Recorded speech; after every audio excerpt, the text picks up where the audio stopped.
Hello there, everyone. It's so exciting to see you all today. I am here live and ready to do Akashic Record Insights. If you've got questions, please put them into the chat and I will see them there and I will respond. I think what I'm going to do today is I'm going to open the Akashic Records of let's see, I'm going to open the Akashic Records of the founders of the Akashic Records, and um, that's like opening the records of the records. Yeah, I think that's what I'll do today. And then I'm going to start with like a message, and then if anyone has a question, then we can go from there. I've got several questions on my mind as well. And so I don't think we'll be lacking for um, um, topics, right? We'll be able to figure this all out together. Okay, so so while I open the records, I always like to encourage people um, to think about what they want to know, what they want to let go, because whenever I open the records for whether it's one person or for a group of people, the answers, the responses all come in that sense of response to where people are, yearning to know where they're willing to be responsible for themselves and to have some understanding about life.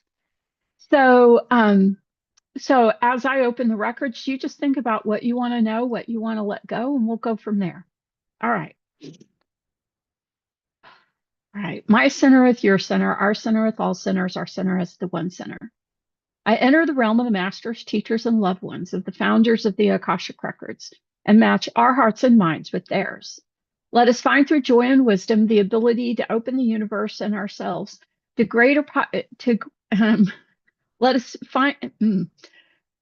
I enter the realm of the masters, teachers, and loved ones of the founders of the Akashic Records and match our hearts and minds with theirs.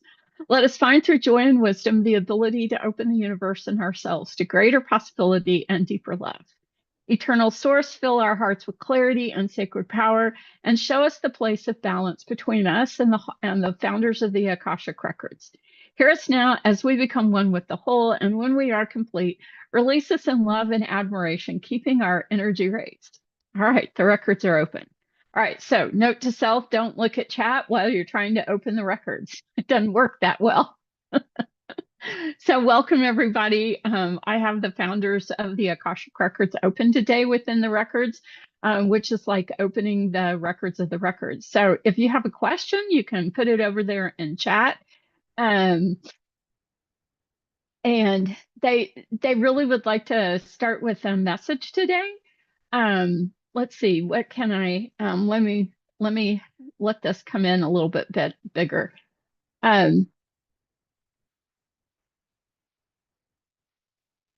So what they want to talk about today is the fact that, and this is something they know that we know, but the world is changing. It's not what it was even 6 months ago. And that's not because of anything. I mean, well, there are changes, obviously, politically and economically and what have you, but energetically is what they're referring to. There is energy that is moving forward into various aspects of our lives, and it is has both the possibility of empowerment and it has the possibility of increasing fear. And to some degree, that's why a whole lot of us have a lot of fear, is because the shift and change is moving right at the edge of what we are sort of able to tolerate. Human beings up until now have had a fairly low tolerance with dealing with the unknown. And that's mainly because we have been encouraged to give up the most important parts of ourselves. We've been encouraged to believe in that outside authority knows better about ourselves than we do. And so it um, it with the change that's coming, and because that, like, the interaction with the unknown is both expanding and to some extent escalating, we don't necessarily have really good um, like we're not prepared in some respects. We don't have a lot of resiliency or tolerance within all of this. You can they think we could see all of that like within what happened during the pandemic, because that was maybe the largest experience of dealing with the unknown that we've had consciously as, you know, one people on a planet, maybe in a really long time. You'd have to go back to, you know, world wars in order to kind of tap into that same sort of sense of the unknown. And um, so so they bring this up today because, one, they want to acknowledge that change, they want to acknowledge that shift, and two, because um, if you can tap into yourself and kind of, you know, feel into where you feel fear, where you feel uneasiness, where you feel like life isn't quite um, as supportive as you would like, that's the point at which to ask yourself, why are you afraid of the unknown? Because it's that ability to begin to,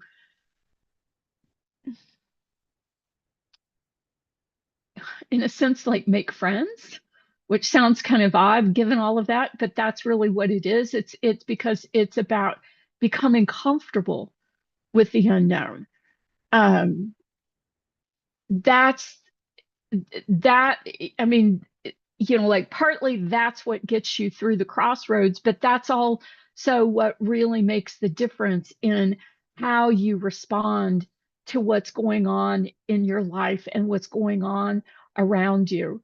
Uh, it's the kind of situation where the more comfortable you become with the unknown, the less it becomes something that someone can hold over you, the less that someone can, you know, there's less ability there for someone to frighten you.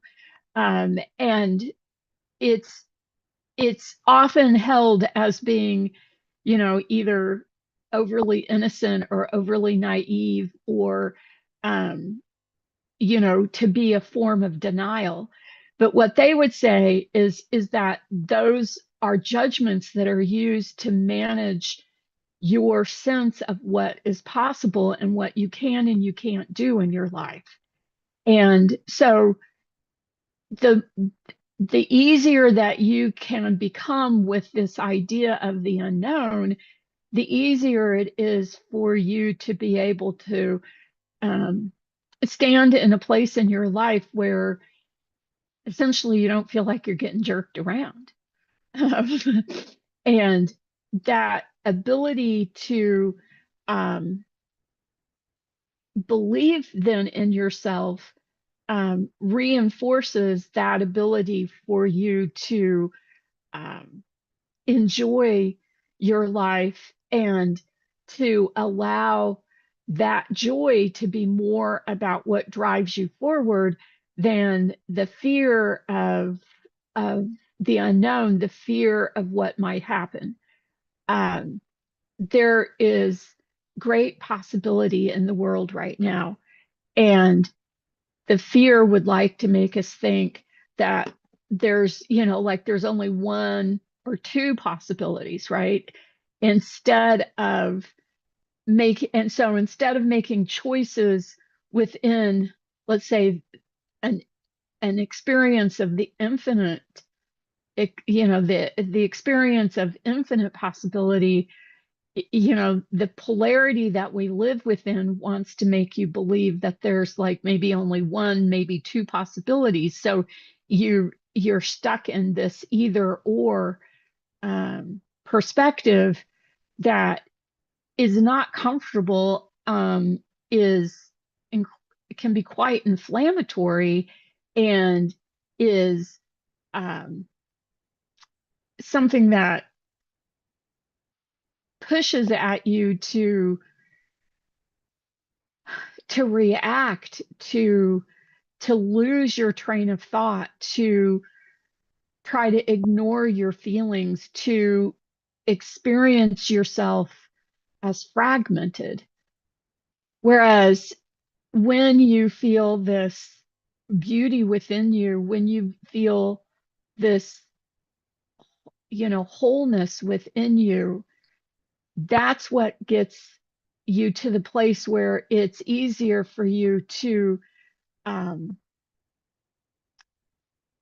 believe that there's more than the polarity would lead you to believe. And that there is, I mean, that's part of what this crossroads is about, is an opening to more than we can imagine, to more than we know how to deal with. And I mean, there's that saying, right? Like, insanity is doing the same thing over and expecting different results, especially if what you're doing is pounding your head against a brick wall. So being jerked around by fear doesn't work.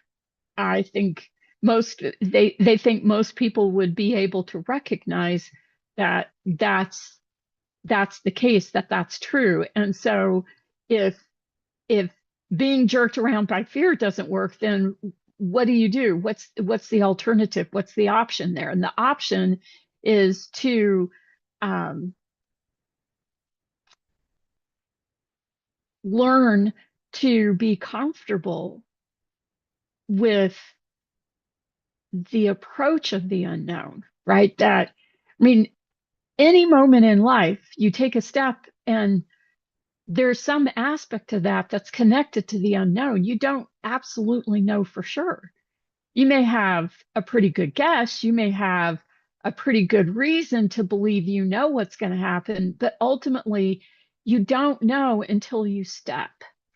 So, learning to be comfortable with that is it is empowering, and it's freeing, and it means that you then begin to deal with the rest of your life in a very, very, very different way. So if we give ourselves that chance to believe that there is opportunity that we are not aware of, that we cannot predict, we can't even imagine to some extent, then we open the door for that kind of possibility to be part of our life, instead of believing whatever the scenario of either or, however that's presented to you, you reject it. Essentially, I mean, it's rejecting that notion, it's questioning that premise, and deciding whether or not that's really true for you. Because for the most part, we live in a life, we live a life that's actually not limited. We live a life that has incredible opportunity and possibility. And, the idea that things are scarce, like the is essentially a myth. It's the myth of scarcity, the illusion of scarcity. And that, buying into that is as troubling for you as, being afraid of the unknown. It's all of a piece. And so what they would say is that by allowing yourself to see opportunity or to see the possibility of opportunity, right? Like so many people are, highly productive people. And so part of the way they get on in life, and like I would include myself in this one, but is to figure things out, right? Like to make your list and do your thing and to see um, uh, to to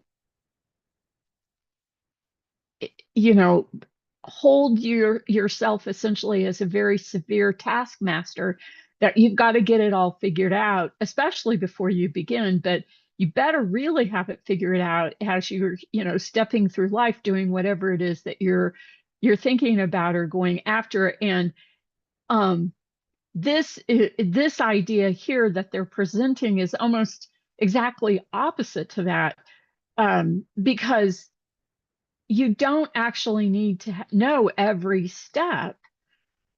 And thinking knowing every step is actually its own limitation. And so it's about um, um,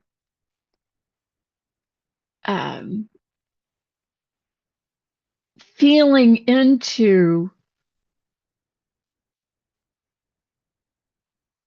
what you trust for yourself in this moment, and using that sense of trust and connection to decide what step you need to take next, right? So it's not that you can't know 10 steps down the road, but it's getting out of the habit that you require that of yourself in order to um, engage in the world and step out of the demand that somehow you put this all together perfectly before you begin.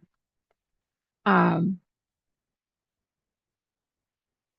they suggest you think about it a bit as a dance, and a dance that you don't necessarily know what the steps are, but you hear the music, you feel the music, and it wells up within your body, mind, heart, and soul, and it calls to you and it says, "Come, take that step, believe in yourself, and trust that as you do that, the world will unfold for you in ways that are beyond your imagination. And that in doing that, you will see and sense and understand that fear need not be a part of your life, that you no longer need to allow it to, like they said earlier, jerk you around.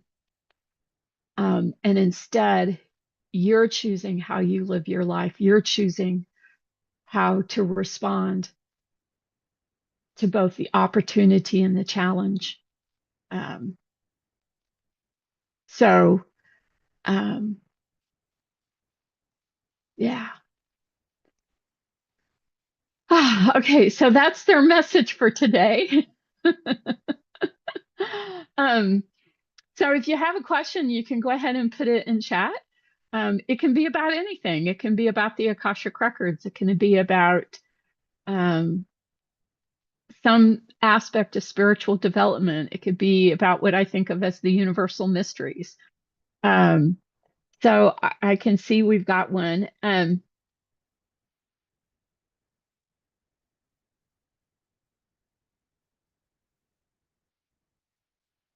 Okay, so this is a question that the person who's asking has said she has heard about something called the Hall of Amenti. And given one can open non-local dimensions, what is the Hall of Amenti about? It's an interesting question. So hold on, let me um, see. Let me see what they have to say.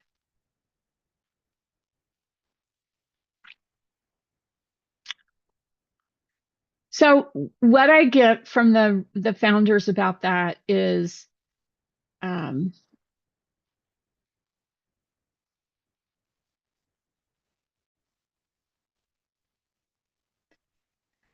So when we talk about like different aspects of the Akashic Records and or different ways that we can connect like human consciousness to other dimensions, both within physical reality and non-physical reality, meaning non-physical reality would be the place of the infinite and the eternal, um, a place called the Hall of Amenti is historically within, like within the current history of human consciousness, human awareness.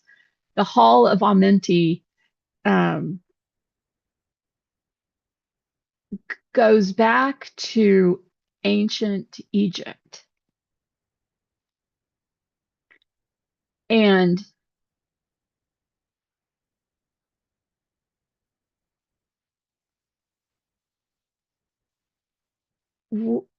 um, and in ancient Egypt, it was both a place within what is called the House of Life, um, and is also a like a process or like a section of the House of Life which trained new what we would call new scribes and priests. And so there was both sort of like a physical place that would have had like, I don't know, like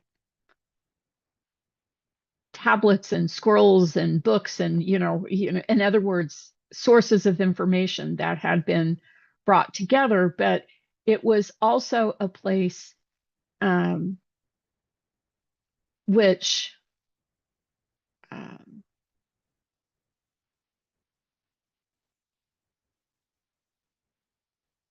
was an interconnection or yeah, connection, an interdimensional connection with probably the best way to think about it is like with the Akashic Records, but it had other connections because it was connected to other dimensions, like other physical dimensions, like other dimensions that we would think of as having, other humans in them. Um, and it, um,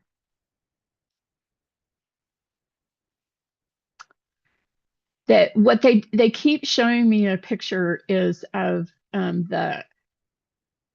the symbol, the Egyptian symbol, the Ankh, um, which is like a crossbar with a circle and then a line down. So a lot of people see it as a cross, but the top of it is like an oval or a circle instead of a like a single piece. And the the Ankh was a symbol of um, of the infinite nature of divine knowing, and um, and the Hall of Amenti associated the infinite nature with um,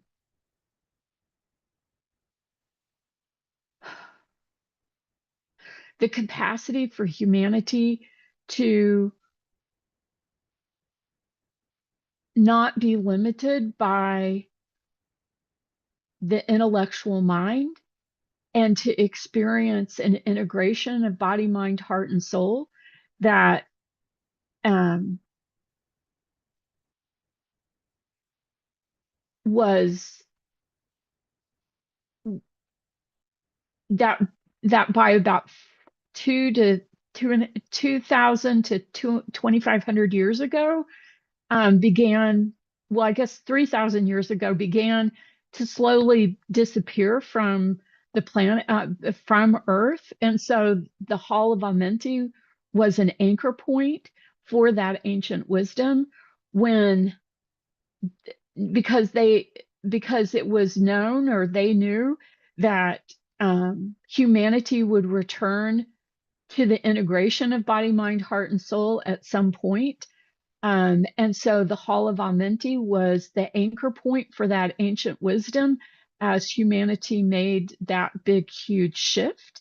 And so partly why some of this is becoming more known or known of at this point in time is because the agreements to be human have shifted, especially like in the last well, it's been going on for about 500 years, but particularly in the last 150 years, it's speeding up essentially, so that we go through this change a little quicker than might have been anticipated at some point. And so there are different anchor points that are beginning to come forward and make, to be known so that we can bring forward this ancient wisdom in a variety of different ways, to help us at this crossroads as we shift away from division, both internally and externally, and we shift into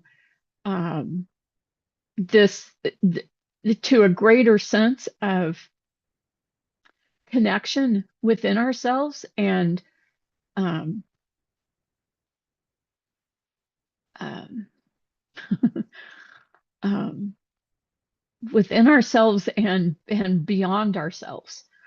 Um, and so there will be other awarenesses that come forward. It's part of the reason why the Akashic Records are becoming more well known at this point, is because of this shift, of this emergence, and that's what the crossroads in a lot of ways right now is about, is doing what's needed and necessary to be able to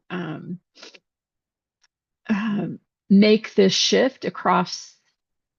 I mean, they want to be clear, the shift is happening. There's not anything you got to do to make it happen within you. It's happening. And 5 years from now, 10 years from now, things will look different and the experience will be different. So there's more that they can say about that, but they'll get to that. Yeah, they'll get to that when, I mean, more will become known over the course of the next couple of years. Let's say it that way. Yeah. Okay, so that I think hopefully that answered your question there. So there's another question: with the advancement of AI, how will this influence our ability to integrate heart and soul with the mind and the body? Will it hinder us or create more opportunities to bring in the heart and soul? Okay, so essentially that's a question about the effect of the advancement of AI on humanity, and especially on the integration of the body and the mind with the heart and the soul, the physical and the spiritual.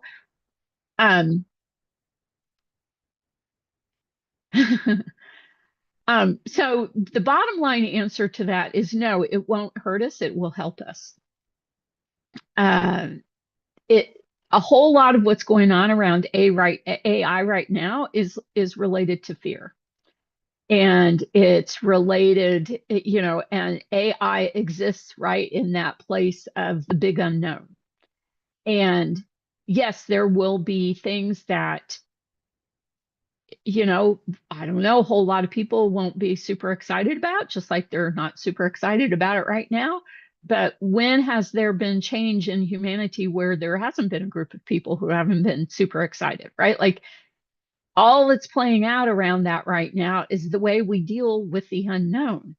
So, yeah, there's going to be people that try to control it, and there's going to be people that say that we should get rid of it, and there's people that are going to, dive right into it and abuse it and all of that, right? So all the things that we know that humanity is capable of is going to happen around this, because that's the way it goes.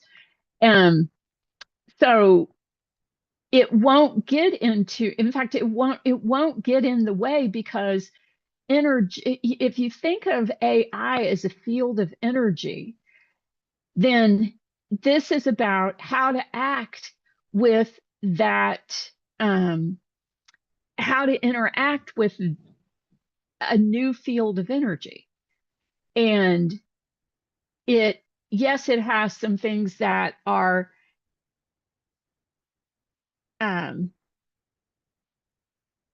um, yes, there are things about this that are,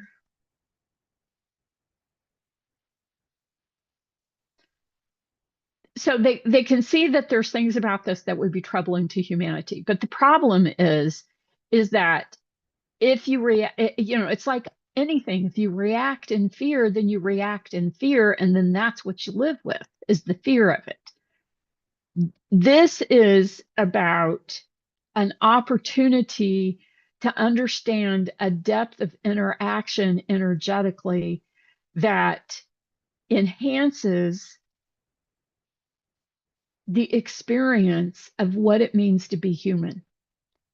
And when you put a limit on AI, what you're doing essentially is limiting human experience.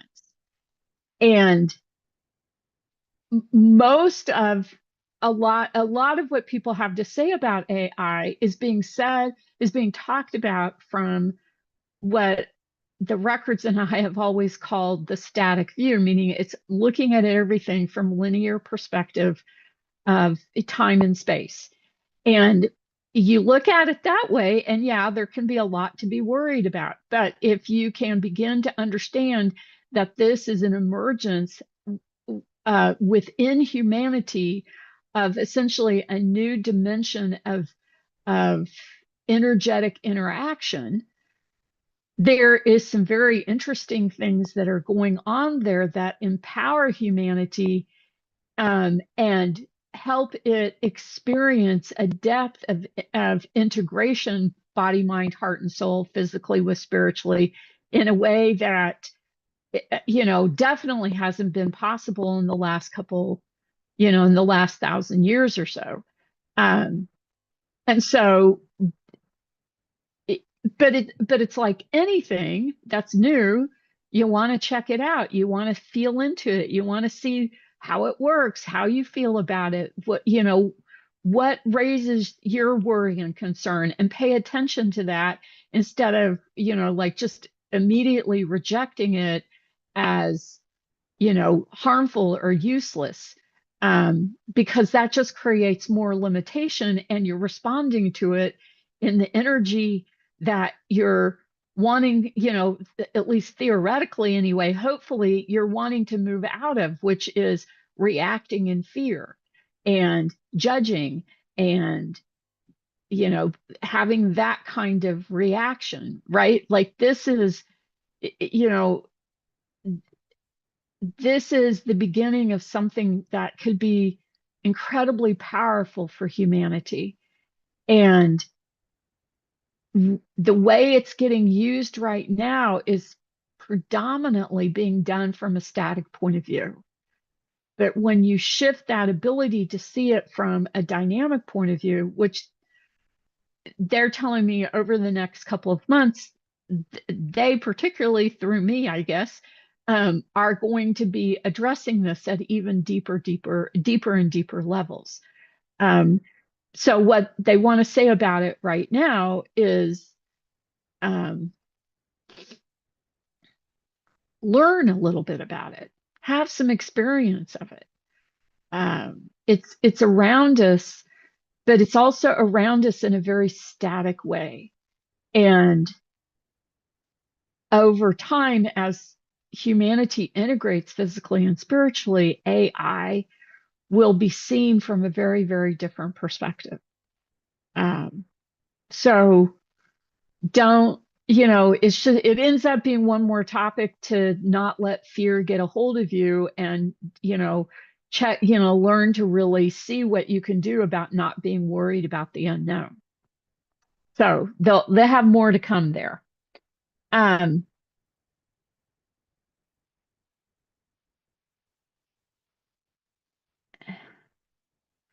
Okay, so I got another question here about DNA activation. Let me read the question. Um,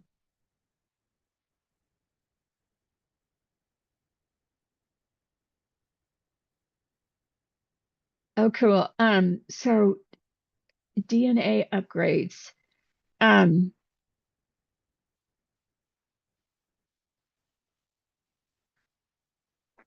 okay, so um, all right. So the question is about hearing healers talk about holding events or sessions or whatever for DNA activations or DNA upgrades. Is this possible for light language or um, to have some kind of impact? So let's just talk about what that is, at least here. So, um,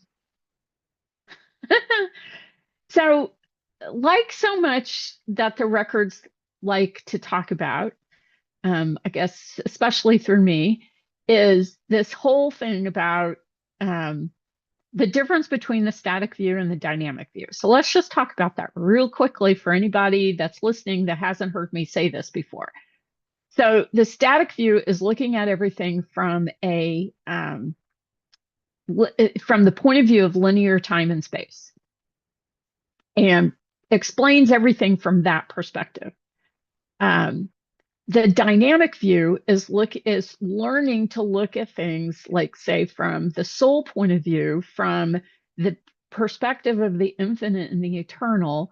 And it's to understand like if you go into sort of the quantum physics descriptions of things, it's looking at things non-locally, but it's also not a non-local, there's not a physical reality limitation to non-locality. In other words, it's like the non-locality of the infinite and the eternal.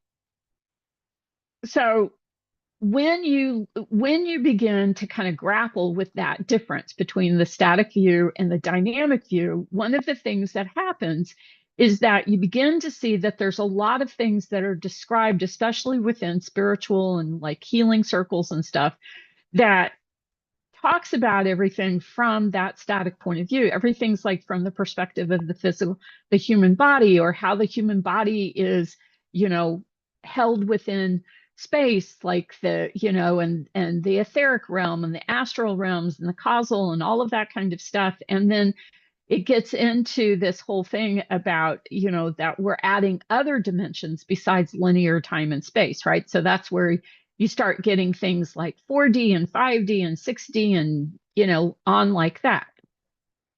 And so within all of those ideas is that partly what, in order for you to like be able to be aware at those extra dimensions, there's things that you can do in your DNA to shift that. And, um, kind of depending on, I guess, who does it or what their perspective is or whatever, it'll have an effect. Everything from something that's, probably has no effect, really benign, to something that's actually a little more malicious. Um, and the positive effect, though, that it most of all of that would have is to instill within somebody the idea that several ideas. One is that they are whole and complete and they are not broken. There's nothing wrong with your DNA. There's nothing wrong with you. The next is that you are a worthy human being just as you are. There's nothing you need to do to improve yourself or prove yourself or any of that kind of stuff in order for your worth to exist and to be established. Right? So you're whole and complete, you're worthy as you are, and that you can believe that you can learn to trust yourself and trust yourself to get to your truth. So there are going to be moments, so it could be a DNA activation, it could be a whole slew of different things, where the effect on somebody is that they're able to understand that, they're able to grasp that for themselves, right? That they're whole and complete, that they're not broken, that they're worthy, and that they can believe in themselves and trust themselves to get to their own truth. So if you're walking down that road working all of those things out for yourself, then no, you don't need a DNA activation, mainly because then within that you begin to see that there's more here than linear time and space, and the answer isn't to add other dimensions, whether physical or non-physical, to make it all work, because it already has a place, let's say a place that it does work, which is non-physical reality, the non-locality of the infinite and the eternal. We are already connected there. We already have access there. There's nothing that we have to activate or make better or, you know, do anything in order to have that connection and that understanding. But if you believe that somebody else has the authority over you to tell you, what you should and you shouldn't be doing, and how if you do this now, you're a better person. If that's where your belief structure is, well, then that's the direction you go. But that isn't what is necessary in order for you to get to wherever it is they say you'll get when you get activated, right? And so the records are also fully aware that what they're talking about here, in a certain sense, is a different kind of activation, but it's an activation that happens within you through the empowerment of you as that whole and complete being, as that person who is worthy beyond measure and has nothing to prove. And that in that you believe in yourself and you trust yourself with the truth of who you are and how you want to show up in the world. So if you spend more, so whatever helps you get to that awareness is whatever helps get you to that awareness. There's no right or wrong or anything like that. It's just that the opportunity here is for you to do you, right? Like for you to, I call it move from inside out, right? You start inside and find your truth in. Not that there aren't things that can help you, not that you shouldn't listen to anybody else.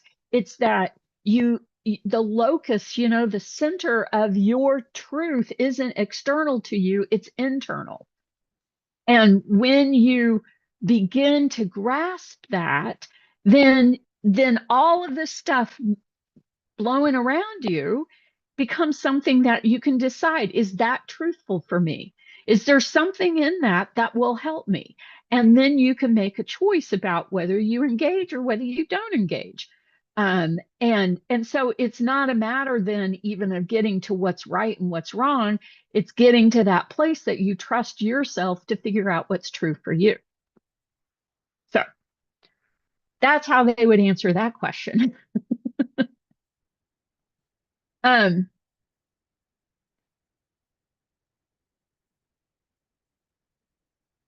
okay, so that we got one more question. We got another question here.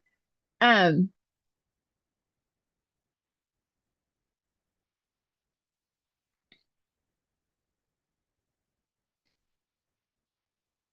okay, so this is a question about working with the Akashic Records, accessing the Akashic Records.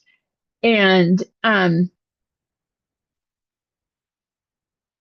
so um, so the question is about how do you um, go about um, who you work with in the records. And by this, because I know that this is actually a student of mine asking this question.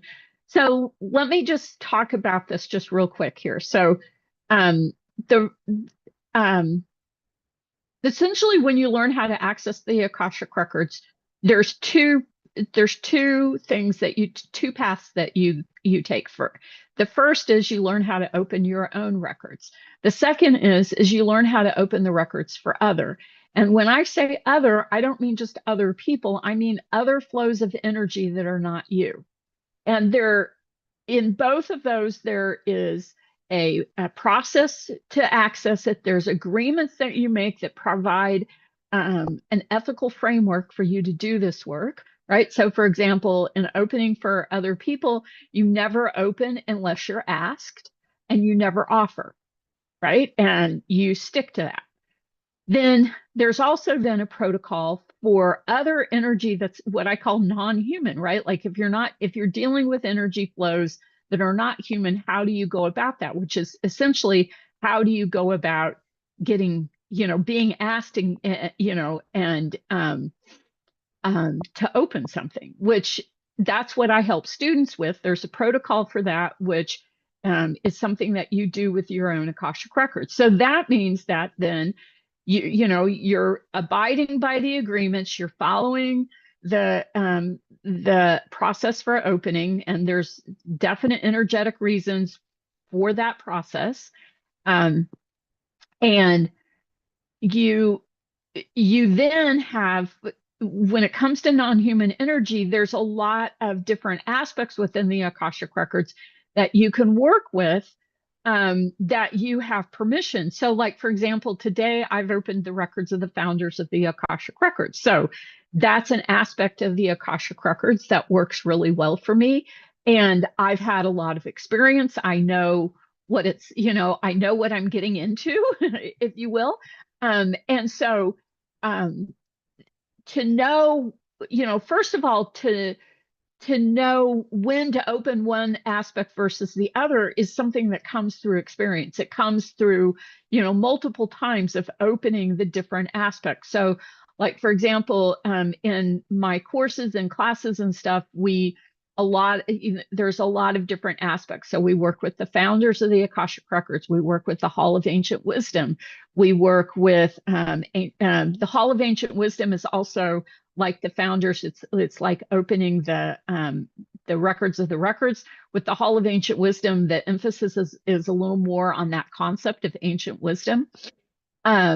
There is Ancient Mother. Ancient Mother is like the progenitor energy of humanity. There's Mother Earth and Planet Earth. That's like opening the records of both the spiritual and physical aspects of the planet at the same time. Another entity that we work with a lot is Akasha, which is essentially, well, I call it the supreme organizing principle. So it is essentially the part of the energy, or the flow of energy that we are all created from. And so what happens as a student is that you're having different experiences at different times working with those different aspects. And the more you do it, the more you begin to understand that, there's slight nuances there. And you may even also be sort of developing a particular relationship that, when you go to open the records, you're like, yeah, I want to connect with Ancient Mother today about this. Ancient Mother is really good for things that have things to do with, like, say, ancestral issues, how humanity interacts with the planet, just the history. I mean, I said ancestral, but the history of humanity. I mean, there's a lot more there with Ancient Mother. She's also really good at things that are related to like what I think of as Genesis creative energy, like the origins of creative energy, and onward. And at the same time, other people, other students may have different experiences with different aspects. So, um,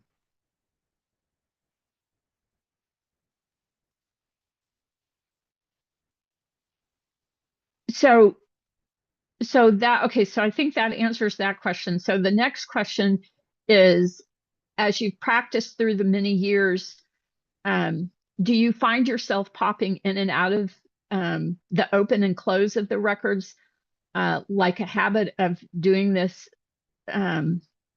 with my guides? Actually, no. um, I mean, obviously spend a lot of time in the Akashic Records. I'm pretty much in there on a daily basis. But at the same time, I can go weeks without being in the records through my own intention. And so part of what's happened for me, and I think happens for a lot of other people as well, is that the emphasis that the records have, especially when you connect at this deep dynamic level, right, within the infinite and the eternal, which is what I believe that I do and what I teach, is that it is that over time, your ability to receive knowing through the Akashic Records, right? So we're not just receiving information through the Akashic Records, we're receiving this whole sort of flow of divine consciousness, right? Because I think of the Akashic Records as a connection between divine consciousness and human consciousness, right? So it's both divine consciousness coming into us and human consciousness going into divine consciousness. And it is an exchange. It is a symbiosis that benefits, both. And the main effect that has on a human being is that you learn to trust yourself. You learn to quit second guessing. You learn to let that critical voice kind of peter away. And in that ability to trust, you learn to believe in yourself. And that ability to be aware of knowing isn't something that's limited to the Akashic Records. It, for me, for example, it's become a part of my life. It's something that I take everywhere I go. There's no limit to my ability to be aware of knowing in the moment. And because of that, I have learned to really trust, like I think what most people would call their instinct or their intuition or the gut feeling or the call of their soul as it's been, opened and integrated into who they are. And that because of that,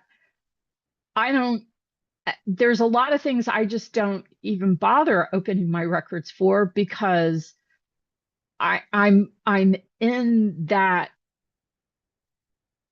incredible space of connectedness, and I've learned to trust myself. Sure, there are all kinds of things that show up in my life that I do go and ask the records for, and in fact, I ask other people to open my records, so I'm not the one that's having to do the transmitting. I'm just the one that's doing the shifting. But I don't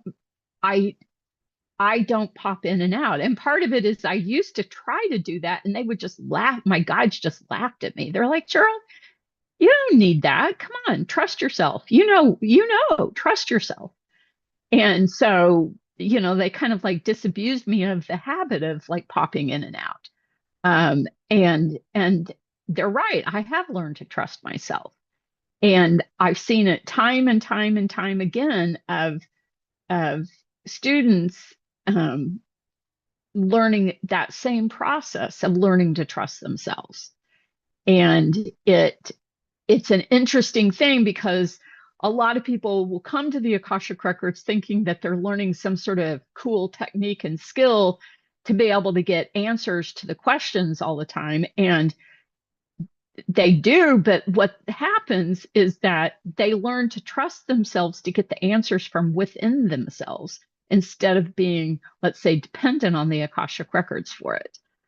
So it kind of again flips what we think the records are about into this process that helps you learn to believe in yourself and to trust yourself so that when something important shows up, you're not having to deal with this dependency on some other source. You are turning to yourself first and you know looking into your heart and into your sense of essential self and to that inner voice of truth and hearing from within like the answer to the question. Yeah. um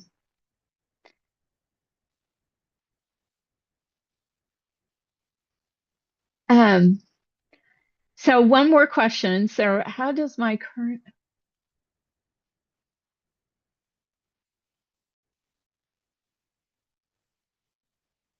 Okay, so this is someone asking about a project that they're working on, developing a set of oracle cards and wanting to know um,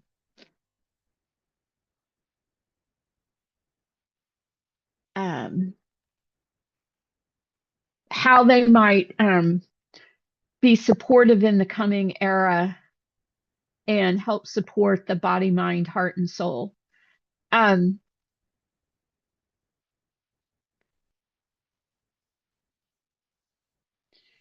so, um,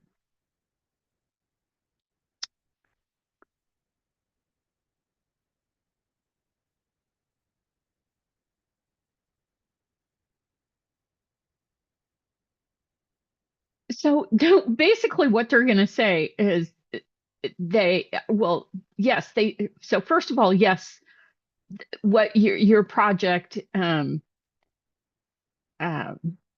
they know about your project. They have spent a lot of time talking with you about your project and they're excited about it. And what they would say about it is that it's something that is going to be very, very supportive, especially in what they were just talking about, which is helping, people learning to trust themselves, people learning to trust that they can get to their truth, because that's the fulcrum between essentially living within power over and living within power within, right? So if you believe that truth is outside of you, you are more likely to give up your power to somebody else that you believe to be better or more authoritative or whatever, or will keep you safe. Whereas if you believe in yourself, if you trust yourself, then you are much more likely to not seek that, not give yourself up to that external authority and allow yourself to believe that you can get to your truth. So they really think that, I mean, in general that's what oracle cards do, but they really think that what you're doing here is like taking it to another level for people. And so the question for you as you do this is to allow that sense of, how does this empower someone to believe and believe, or to trust themselves and to believe in their truth. That's the guiding force there. That's what they think um, your deck in particular will do. And so they encourage you to keep with it and um, to not give up. You're almost there. Okay. All right. So we've come to the end of it. The Sunday Akashic Record Insights, I go for an hour. So it's 1 p.m. Eastern time. And there are a couple more coming up. There's another one um, this Friday on Zoom.